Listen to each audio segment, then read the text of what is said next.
into our medical practice. We needed fast, accurate, and reliable technology.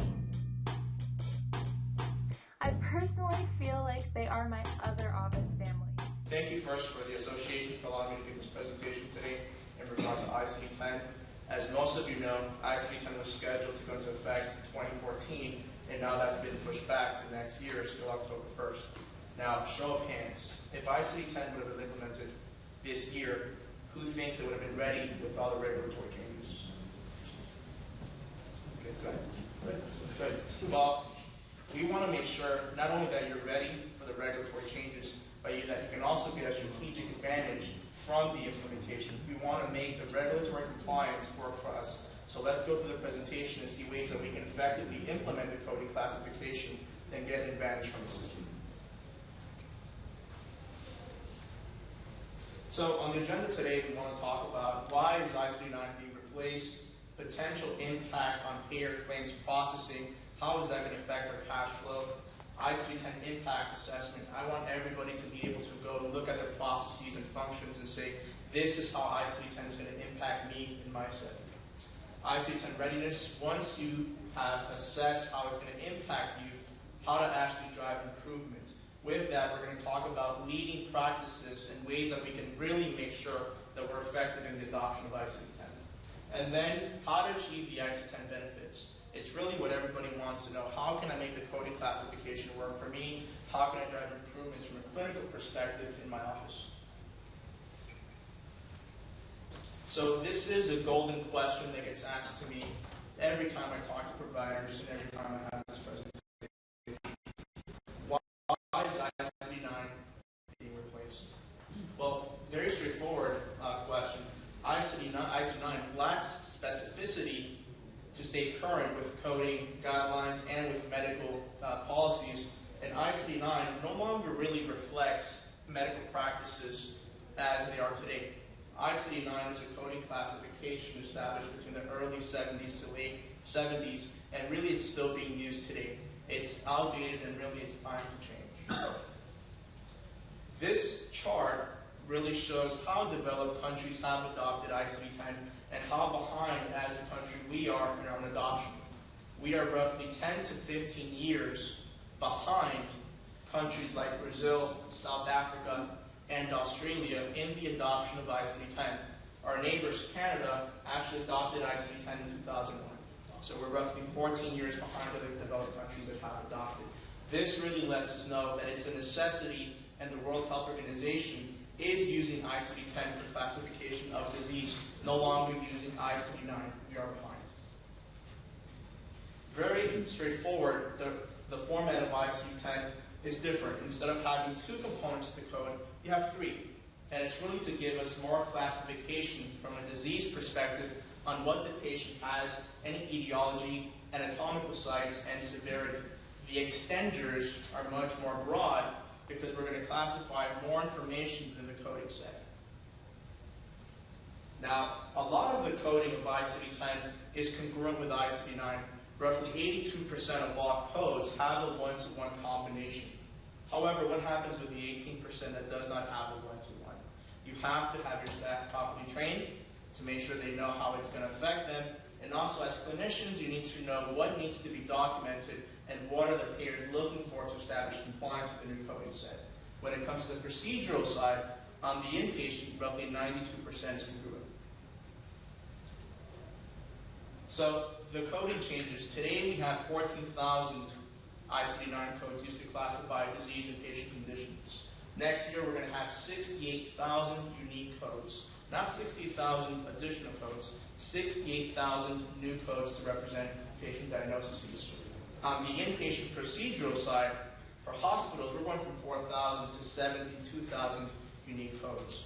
So there's a big necessity at this point to make sure that we're properly trained and understand how this is going to impact us, not only from a revenue perspective, but also the ability to treat and see patients. Let's talk about the potential impact of ICD-10 on the payers, because as big as a burden as ICD-10 is going to be on us, on the healthcare side, it's also going to be a big burden on the insurances and establishing medical policies, claims adjudication edits, and coverage guidelines for all the beneficiaries. The portion that you see in light purple is actually what you can control as a clinician. How you see your patients, how you document management options, and really how you diagnose them from an ICD-10 perspective. The remainder of the items are either dependent on the insurance company to follow through or your billing staff. Items such as getting authorization, eligibility, and then the actual adjudication of our claims. Medical policies, benefits, and coverage guidelines. We're going to rely on the insurance companies to really do their diligence with ICD-10 and pay us for the services provided to the patients. But the parts that we can control, we need to make sure that we control them and properly implement the policies that are going to help us be effective within our own medical settings. So let's talk about the impact assessment in organizations. Every organization has a different way in which it's going to be impacted, and therefore a different way in which they should assess their processes, functions, and staffing. Really, at this point, there are 5 concerns as clinicians that you should have. Payer readiness and reimbursement impact. How is ICD-10 going to affect your reimbursement? Maybe your contracts have to be updated. Maybe you have to have addendums to your agreements. Payer readiness. Who's going to be ready? This year we went through the exercise at Avisena of seeing which payers are actually ready and which ones are struggling to get by through the implementation. We were astounded to see that roughly 60% of payers said they were ready. 40% had really not said that they were ready effective 10/1 of this year. Technical and financial implications. How is my EHR company going to adopt ICD-10? How is my EMR company, my PM system, how is that going to work? Financial implications. How much is it going to cost for me to hire coders? How much is it going to cost for me to put contingency planning and to establish an education plan for my staff because they have to be trained? Technology challenges and opportunities. Is my vendor good enough today to provide ICD-10 support, or do I need to go out and look for another company because they may not be ready, and ultimately the provider is going to be impacted if they're not? Rationalizing with meaningful use. So really we have on one hand ICD-10, on the other hand we have meaningful use. 2 things that are really stipulated by CMS but are both intertwined in a way. How do we maximize the benefit of both? And really extensive training. How much are you going to train your staff? What are you going to train your staff on? And how are you going to do remediation to make sure that they've captured the training that actually is given to them? So at this point, these are 5 concerns that you should be thinking about. 114 was really when we thought it was going to go live. That has been pushed back. But really, you should be in the contingency planning stage where you're seeing all of these things, you're assessing your processes and functions, and you're determining what do I need to do to be effective. As part of the assessment, I consider 3 functional areas to be critical for the business and to make sure that your organization is properly functioning in ICD-10. Your operations, your revenue cycle, your finance, and your technology. These are 3 things that really are part of the impact assessment and the external components you have to take into consideration. These are internal. This is what you can control. Then you have external constituents. People you work with, softwares you work with, clearinghouses you work with, that you also have to make sure how properly prepared are they going to be, and are they going to give me support next year and when this implementation comes about. Once you've established how your functional areas are going to be affected and what the impact is going to be, you really have to perform an assessment to see what do I need to improve now. This starts with conducting a current state assessment. How much revenue do we have now? How much in our budget can we allocate to the implementation? How is that going to be effective from a financial perspective? Develop alternative solutions. So let's say your clearinghouse today does not support ICD-10 codes. They say, we are going to be ready, but really we can't show you anything. Well, should you go based off the word, or do you want to start contingency planning for other solutions? Conduct a gap analysis. Determine based off your processes and technology what are potential pitfalls that you can potentially have. Maybe an insurance now needs authorizations, needs medical documentation. So think that with ICD-9 it's already complex. With ICD-10 it's going to be much more burdensome to transition. And then develop a roadmap. Once you've done all these things, document ways that you can improve on them and make sure that next year you have an effective implementation and you're not burdened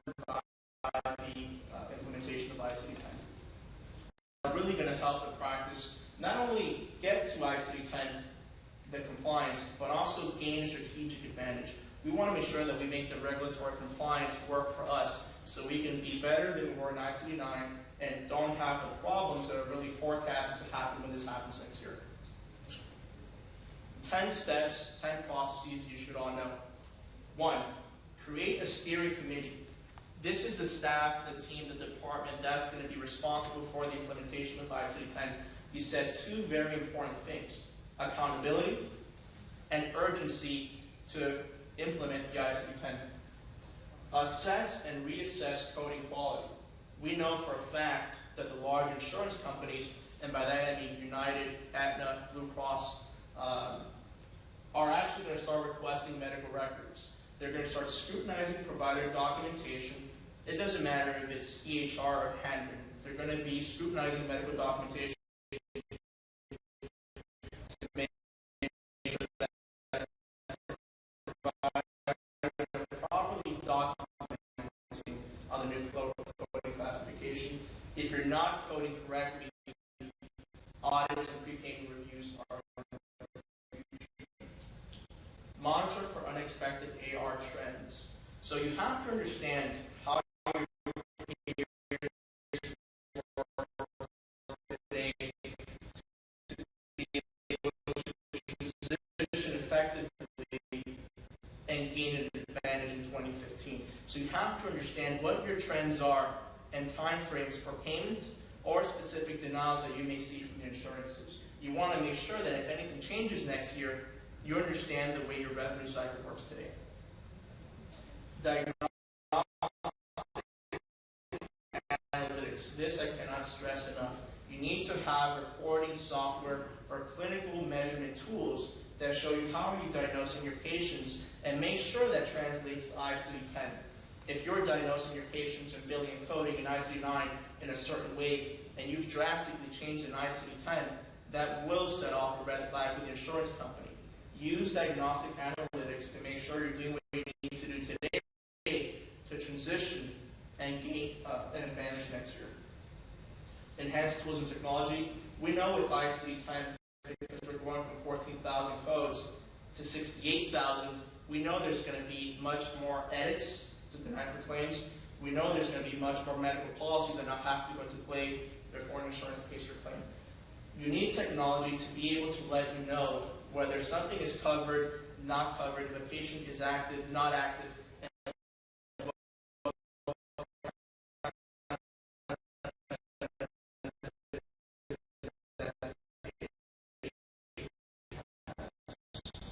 leverage a SWOT approach. If you have backlogs, any type of inventory that you can't work or that seems to be growing, maybe request for medical records from an insurance company, maybe authorization requests, pre-certs, get a handle on that now, because next year it's only going to get worse.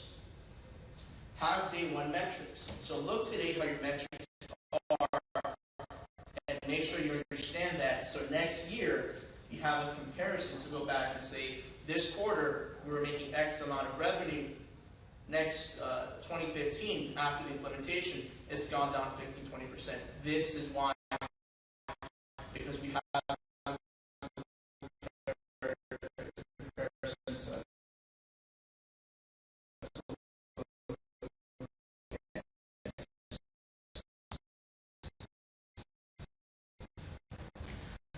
understand that some providers in the group will leverage technology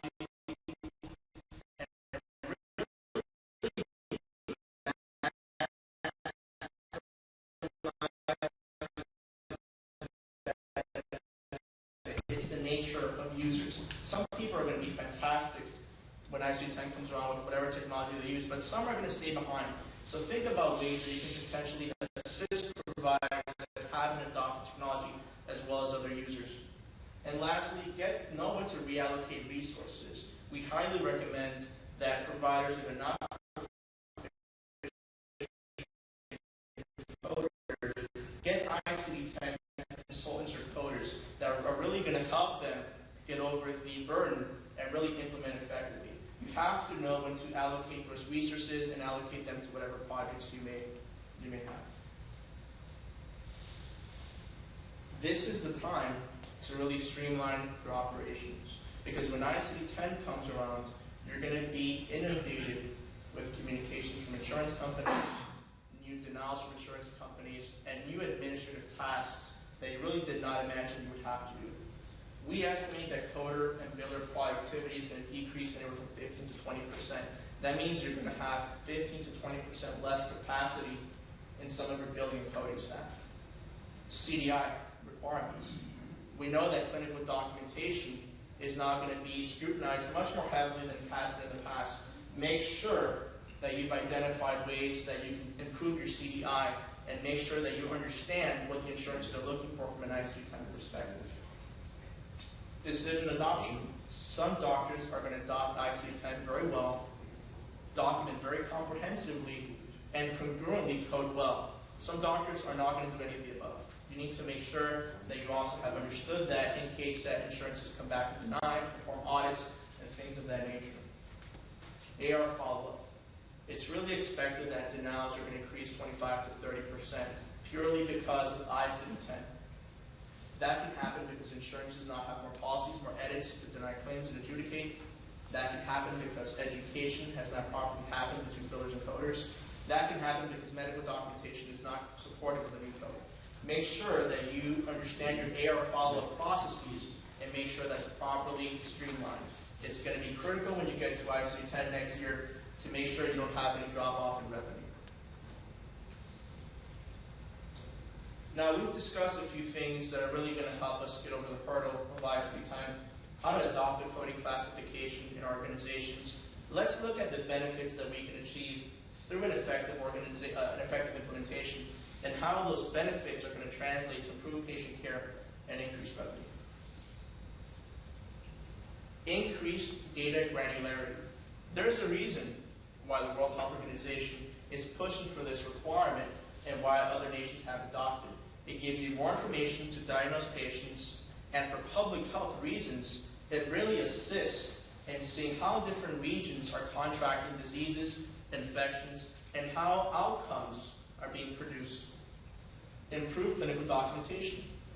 It's going to help us be more clear with medical documentation because of the fact that with ICD-10, there's really no guessing.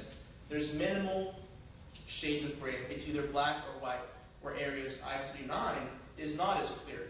It leaves a lot of room for interpretation, therefore creating confusion. It's going to improve provider and health plan relationships. A lot of doctors debate this when I say it, but really because it's much more granular, much more specific, it's going to give you much more of a position to go back and renegotiate contracts, because now you know specifically what your patients are having and how outcomes are being performed. It's going to give you more of a position to go back and perform appeals, letters of medical necessity, and really debate when insurance tells you this service is not medically necessary. It's going to give you the grounds to say yes, it is. And improve patient outcome management. Because now we have much more codes to define the way patients are being treated and responding to treatment, it should improve patient management.